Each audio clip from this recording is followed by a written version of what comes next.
সেটা হচ্ছে বেসিক্যালি যদি আমি এটাকে নাম দেই সেটা হলো বর্তমান সরকার যে সকল এই প্রথম ২ সপ্তাহ যদি ধরি তাদের যে সকল অ্যাক্টিভিটিস আছে সেটা বাংলাদেশের জনগণের কতটুকু অ্যাকসেপ্টেবিলিটি এবং ক্রিটিক্স যেগুলো আছে সেগুলো নিয়ে একটা আলোচনা। আর দ্বিতীয়টা হচ্ছে যেটা আমরা লাস্ট টক শোতে আপনার এখানে ছিলাম সেটা হচ্ছে ইলেকশনের ঠিক পরের দিন যখন রেজাল্ট বের হয় না অফিসিয়ালি, আনঅফিসিয়ালি মিডিয়াতে যে রেজাল্টটা ছিল সেটার ব্যাপারে আমি বলেছিলাম যে এই ব্যাপারে কমেন্টস করার জন্য আসলে একটু সময় প্রয়োজন।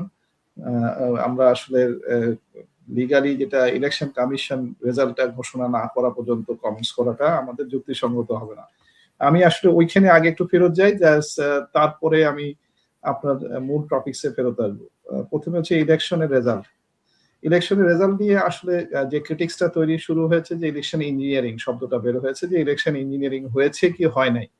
এই যুক্তিকতাতে যদি বলেন আসলে ইঞ্জিনিয়ারিং যারা করে তো ডেফিনেটলি তারা তো আপনাকে প্রমাণ রেখে দিবে না যে আপনি ওই ইঞ্জিনিয়ারিংটা অল সাডেন পাবলিকলি এটা দেখাবেন। এই ইঞ্জিনিয়ারিংটা বোঝা যায় হচ্ছে সময়ের সাথে, যদি আদত ইঞ্জিনিয়ারিং হয়ে থাকে।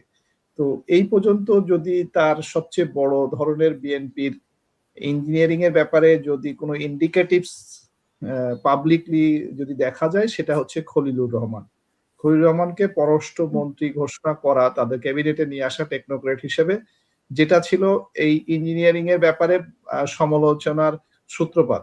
যেখানে ধরেন জামাত ইসলামী এবং এনসিপি তারা ইলেকশনের রেজাল্ট ঘোষণার পরবর্তীতে কোনো ধরনের কোনো কর্মসূচি দেয় নাই আপনার যদি মনে পড়ে, এবং তার পরের দিনই তারা বলেছিল যে ভোটের কয়েকটা জায়গায় তাদের কারচুপির ব্যাপারে কথা আছে, সেই সব জায়গায় তারা ইন্ডিভিজুয়ালি বিভিন্ন আসন নিয়ে তারা কথা বলতেছে। তার মধ্যে মুখ্য ছিল হচ্ছে ঢাকা ৮ আসন, যেটা শহীদ ওসমান হাদি রিলেটেড একটা ক্রিটিক্স তৈরি হয়েছে পরবর্তীতে মির্জা আব্বাসের সাথে পাটোয়ারির যে দ্বন্দ্ব, সেইটা ছিল হচ্ছে টক অফ দা শো।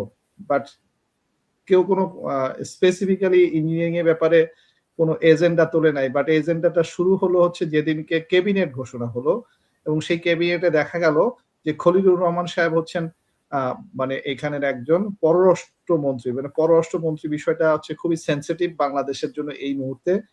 যদি আমরা লাস্ট ১ বছরের যত টক শো এবং যত ধরনের সমালোচনা আলোচনা, সেটার মূলত মুখ্য কোন জায়গাটায়, আপনি যদি মুখ্য একটা শব্দ নিয়ে আসতে চান সেই শব্দটা হচ্ছে ইন্ডিয়ান হেজিমনি। এই শব্দটা নতুন করে মানুষের কাছে উত্তোলন হয়েছে। সেটা হচ্ছে আমাদের দেশ কেন শেখ হাসিনার মতো একটি খুনি এবং আওয়ামী লীগের মতো একটা দল কেন খুনি দল হিসেবে হয়ে গেল, কেন তারা মানে একনায়কতন্ত্র প্রতিষ্ঠা করতে চাইলো, কেন তারা রাজনীতির বাইরে এসে মানুষ খুন করে ক্ষমতায় থাকতে চাইলো, কেন তারা কারাপশনের এত বড় বেড়াজালে জড়াই গেল যেখানে $234 বিলিয়ন বাংলাদেশ থেকে বের হয়ে গেল। এই এত বড় বড় অপরাধের পরিমাণটা কেন হলো সেটা মানুষের সামনে যখন তুলে ধরার জন্য যে প্রসেসটা, সেটাতে ইউনূস সাহেব একদম স্ট্যাটিস্টিক্যালি এবং আইনগতভাবে কয়েকটি কমিশন ঘোষণা করলেন, এবং সেই কমিশনের রিপোর্টগুলো থেকে পরিষ্কারভাবে প্রমাণিত হলো যে বাংলাদেশে দুর্নীতি হয়েছে, বাংলাদেশে গুম হয়েছে, খুন হয়েছে, বাংলাদেশে বিডিআর হত্যার মতো অপরাধ ঘোষিত হয়েছে, এবং বাংলাদেশে শাপলার মতো মানে জায়গায় মানুষ খুন করা হয়েছে। এইরকম ঘটনাগুলো যদি স্পেসিফিক্যালি যেহেতু করা হয়েছে, সেই করাটার জন্য দায়ী যদি কোনো সংস্থাকে করা হয় সেটা হচ্ছে আওয়ামী লীগ ইটসেলফ এবং শেখ হাসিনা। সেটার লিডারশিপের কারণে সে সকল আসামির মুখ্য আদেশদাতা। কিন্তু মানে বিষয়টা কি দাঁড়ালো, এটার আদেশদাতা হয়েও কেন আওয়ামী লীগকে সম্পূর্ণভাবে বাতিল, বাংলাদেশে দল না বাতিল করে ছাত্রলীগকে বাতিল করা হলো, এ ধরনের কন্ট্রোভার্সিয়াল শুরু হলো। এবং এট দ্য সেম টাইম সবচেয়ে বড় যে জিনিসটা শুরু হলো সেটা হচ্ছে চাপ প্রয়োগ দেখা গেল, যে বাংলাদেশ কোনো সিদ্ধান্ত নিলে সেই সিদ্ধান্তটা স্টেবল থাকতে পারতেছে না, কোথাও না কোথাও একটা চাপ প্রয়োগ হচ্ছে। এবং তার থেকে সবচেয়ে বড় প্রমাণ যেটা, সেটা হচ্ছে শেখ হাসিনা তার সদল বলে পালায় গেল হচ্ছে ইন্ডিয়াতে। যেমন ইন্ডিয়াতে যদি এই মুহূর্তে আওয়ামী লীগের ধরেন সে মিনিমাম ১-২ হাজার লোক থাকে, এই ২ হাজার লোক যে আছে তারা কি বৈধ পাসপোর্টে আছে, বৈধ ভিসায় আছে? ডেফিনেটলি না। তার মানে তারা অবৈধভাবে কিন্তু সরকারের ছত্রছায়ায় আছে।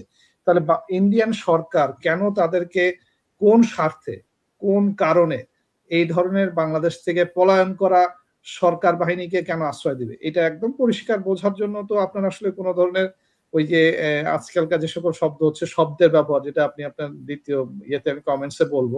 সেখানেও তো এত বোঝার জন্য এত মানে কনফিউজ হওয়ার দরকার নাই। যেহেতু আমাদের দেশ থেকে যারা পালায় গেছে সব মেক্সিমাম ইন্ডিয়ায় আছে। আর যাদের টাকা পয়সা নিয়ে আগের থেকে সরায় ফেলছিল তারা বিভিন্ন আধুনিক দেশে আছে, কারণ তারা এখানে টাকা পয়সাগুলো বেশি পরিমাণে সরাতে পেরেছে এবং মেক্সিমাম টাকাই ইন্ডিয়াতে সরানো হয়েছে। ইন্ডিয়ার আপনি শেয়ার মার্কেটে যেয়ে দেখবেন যে বড়, বড় শেয়ার ক্যাপিটালে যত ইনভেস্টমেন্ট লাস্ট 2 ইয়ার্স এর সবই হচ্ছে বাংলাদেশের ব্ল্যাক মানি। আচ্ছা যাই হোক, সেটার বিষয় থেকে তার মানে বোঝা যাচ্ছে যে ইন্ডিয়ার একটা বড় রকমের ইন্টারেস্ট আছে হচ্ছে বাংলাদেশের সরকার ক্ষমতায় কে থাকবে আর কে থাকবে না, এবং এই পরিচালনার উপরে তাদের একটা কন্ট্রোল মেকানিজম করতে হবে। এবং কেন করতে হবে এটা গত এই ইলেকশনের পূর্ববর্তী আলোচনা এবং এই বর্তমানে মিডিয়ার মাধ্যমে আমরা যথেষ্ট জানতে পেরেছি। তার মধ্যে প্রথম যে জিনিসটা নিয়ে কন্ট্রোভার্সিয়ালিটি এখন পরিষ্কার বোঝা যাচ্ছে, যেটা রয়ের, আমি আপনাদের অনেক টক শোতে বারবারই বলেছি, ১ বছর ধরে মানুষকে বলছি যে যেটা উইকিপিডিয়াতে তাদের ঘোষণার মধ্যে বলে রাখছে, তাদের সারা জীবনের সবচেয়ে বড় সফলতা হচ্ছে 1971 এ পাকিস্তানকে ২ টা ভাগ করে তারা ভাগ করতে পারছে এর মাধ্যমে। তার পেজে বলতেছে। তার মানে হচ্ছে এটা ক্লেইম করে যে এটা তারা করেছে। তার মানে স্বাধীনতা যুদ্ধ আমরা করেছি আর ওরা বলতেছে তোরা কনস্পিরেসি দিয়ে করে দিয়েছে। কনস্পিরেসিটা তাহলে কার মাধ্যমে করছিল? সেই সময় তাহলে কে ছিল? সেটা ছিল শেখ মুজিবুর রহমান।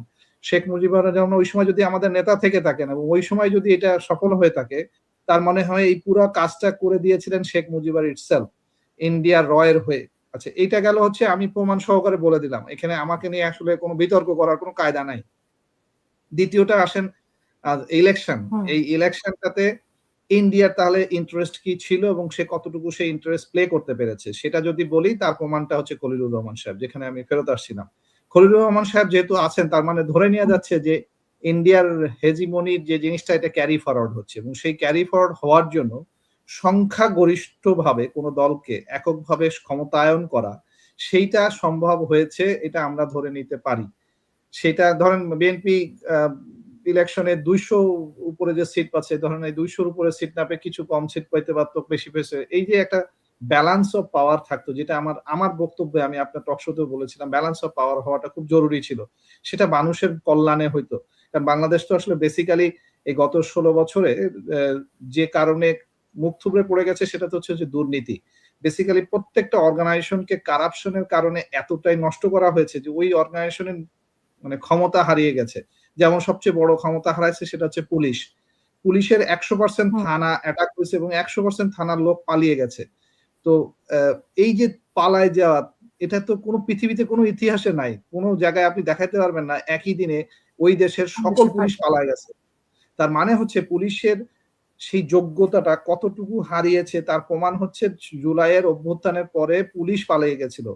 তার অস্ত্র সহকারে বা যেভাবে হোক অস্ত্র ফেলে থুয়ে সে পালায় গেছে এবং সে প্রকাশ্যে আর জয়েন করে নাই। যেমন কোন থানার ওসি যারা বেসিক্যালি মার্ডার কেসের আসামি হয়ে গেল, তারা কিন্তু আর জয়েনই করেনি। তারা এখনো ইন্ডিয়ায় পালায় আছে।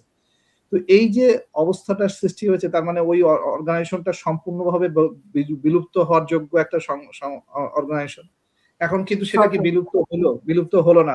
সেই অর্গানাইজেশন দিয়ে, সেই আনসার বাহিনীকে দিয়ে, সেই সেনাবাহিনীকে দিয়ে আপনি যখন ইলেকশন করাবেন, সেই ইলেকশনে যে ইলেকশন ইঞ্জিনিয়ারিং হতে পারে এই ধরনের সন্দেহ থাকাটা অসম্ভব কিছু না। কিন্তু বেসিক্যালি বললাম, আমি তো আসলে ইলেকশন মনিটরিং সেলে বা কোথাও ছিলাম না, আমি দেশেও নাই। আমি এই কমেন্টসটা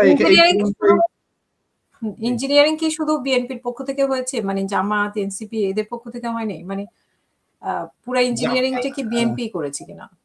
আমি আপনার আগের টক শোতে এই প্রশ্নের উত্তরটা দিয়েছিলাম, আমি আবার রিপিট করছি। অবশ্যই ইঞ্জিনিয়ারিং হয়েছে, সব দলের থেকে ইঞ্জিনিয়ারিং হয়েছে। সেটা হচ্ছে জামাতের সবচেয়ে বড় ইঞ্জিনিয়ারিং হয়েছে ওই ভোটের দিন না, সে তার অনেক আগের থেকে, অলমোস্ট ১ বছর আগের থেকে ইঞ্জিনিয়ারিং করেছে। সেটা হচ্ছে জামাত ছিল বাংলাদেশের ভোটার লিস্টের ম্যাক্সিমাম 12% টু 15%। সেই জামাত এইবারে প্রমাণিত যে এইবারে ইলেকশনে তারা অলমোস্ট 43% এর উপরে ভোট পেয়েছে। তার মানে হলো যে জামাত কোথায় জাম করছে দেখেন, এবং এই জাম করার মূল কারণটা হচ্ছে বিএনপির ব্যর্থতা। কারণ বিএনপির নীতিগত যে সকল ব্যর্থতা হবে সেটার অ্যাডভান্টেজ যাবে হচ্ছে জামাতের ঘরে। এটাই হচ্ছে ইঞ্জিনিয়ারিং। এখন বিএনপির কোনটা সবচেয়ে বড় ব্যর্থতা?